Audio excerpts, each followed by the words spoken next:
What's up, everyone? I'm Eddie Smith from Midwestern Marks, and I wanted to report on an article that I just read. This article is from the American Prospect, and it's about OSHA's handling of the COVID-19 pandemic.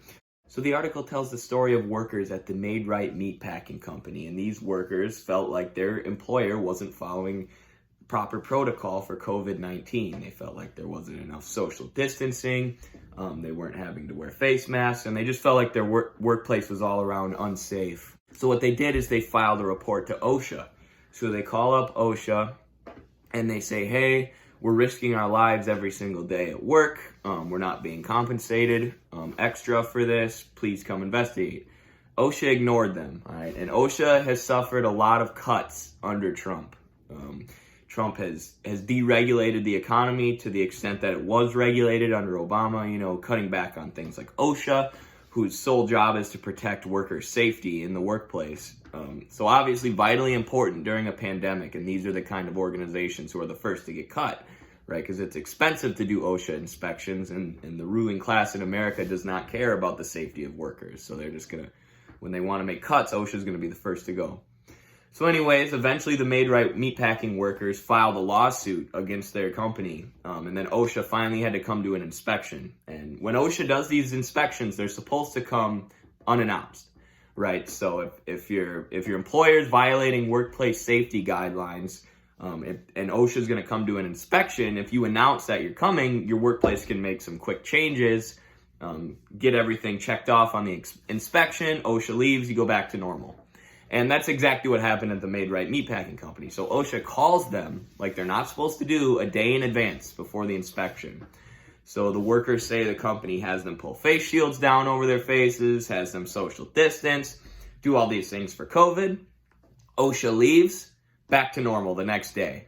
Back to these conditions where they're packed in tight, risking their lives. If your coworker comes to work with COVID, you're going to get it because you're standing right next to them on this meatpacking line. And unfortunately, this story is part of a much larger pattern. So during COVID, there have been over 10,000 reports to OSHA over workplace safety concerns with employers not following safety standards for COVID-19, not doing social distancing, face covering, whatever it might be. 10,000 different reports from workers to OSHA asking them to come do inspections.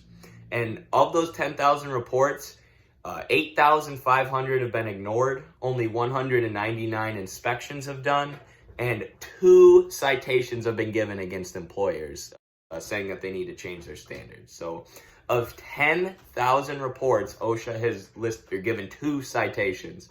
So this is just a clear example of how our federal agencies, even the ones who are supposed to stand up for workers, have just been decimated, because in the battle between labor and capital dominates right now. Capital has complete control over our state apparatus, and if they need workers in the workplace, turning out commodities for them to make a profit, the corporate owners, and the workers decide to call OSHA, at this point, the employers, the capital, has such a stranglehold on the government, they can get OSHA to do whatever they want, OSHA, who's supposed to be for us, the workers, are working as a tool of the capitalists, calling the employers the day before. Hey, we're going to come do an inspection. You better be ready, so we don't have to issue you a citation, which is the exact opposite of how it's going to work, or how it's supposed to work. But that's how it's always going to work under capitalism, right? The capitalists are always going to look to dominate these apparatuses we set up for ourselves as workers to protect ourselves, right? Like having an occupational safety and health administration is supposed to be there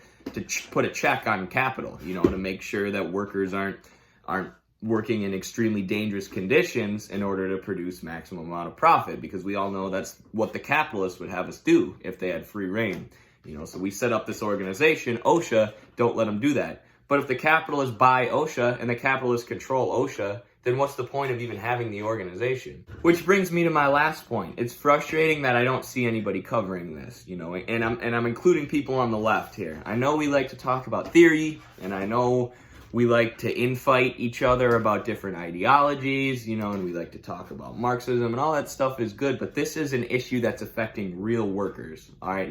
And what we want is to perpetuate class struggle and class consciousness, right? And there's no more clear example of that than a situation like this, where the workers are busting their butts on the assembly line, literally risking their lives because of the pandemic, right? They could die every day. People talk about the risk that capitalists make starting a business. What about the risk of catching a deadly virus when you go to work to pack meat for $7 an hour, right? So we need to side with these workers, and we need to strengthen our institutions like OSHA, who are there to protect them, and hold these institutions like OSHA accountable, right? And when things like this happen, as leftists, socialists, we need to be bringing them up, right? Because we're supposed to be speaking to the working class. What speaks more to the working class than their employers sending them to die, or not taking the proper safety precautions to make sure that they don't die at the workplace. At the workplace where these meat packers are spending 60% of their day, they have absolutely no control. Even the smallest thing is say, hey, can we be social distance so we don't bring COVID home to our families and kill our kids, or kill ourselves getting COVID and then leave our kids behind to fend for themselves with no parent, and even that you can't get, under this neoliberal capitalism we have in the U.S. Even that OSHA and your employer work together to say, no, you're going to stand at that meat packing line and you're going to continue to make us a profit, and we don't really care if you get COVID. So other leftists, please pick this story up. Please talk about it. Solidarity with the Maid-Rite workers. Solidarity with everyone working right now during this pandemic. Fight your boss. Unionize. Organize. Call OSHA on your boss. Leftists, let's point this out. Let's strengthen OSHA. Let's call out Trump for deregulating OSHA. If Biden gets in, let's call him out for the same thing. Workers of the world unite. Thank you for watching my video. It was a really good video. I hope you like my floating head. Hopefully the CIA doesn't make me dead.